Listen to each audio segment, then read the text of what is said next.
unajua nyinyi mnaita propaganda, lakini mimi naita ni proper upuuzi.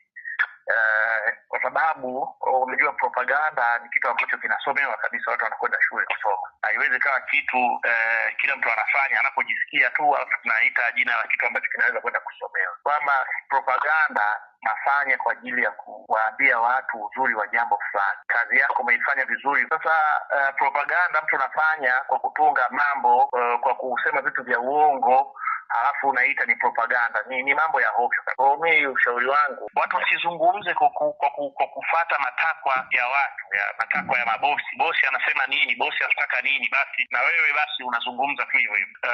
Lazima uangalie pia wewe kwamba baada ya muda, hawa mabosi nimeona watu wamegeuzwa machao wa watu, wanazungumza watu wanataka nini, hata kama ni vitu vya ovyo. Lakini baada ya muda wale watu wanawaacha, wanatafuta mtu mwingine wa kufanya au kuwasemea mambo yao ya pumbavu.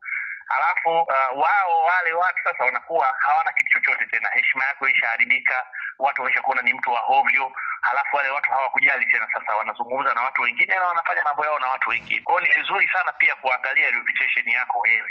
Sije kawa wewe unachoangalia pale ni bosi tu amekwambia useme, atakutoza kidogo, atakupa kahela kidogo, na kadhalika na kadhalika. Vitu vya hovyo sana.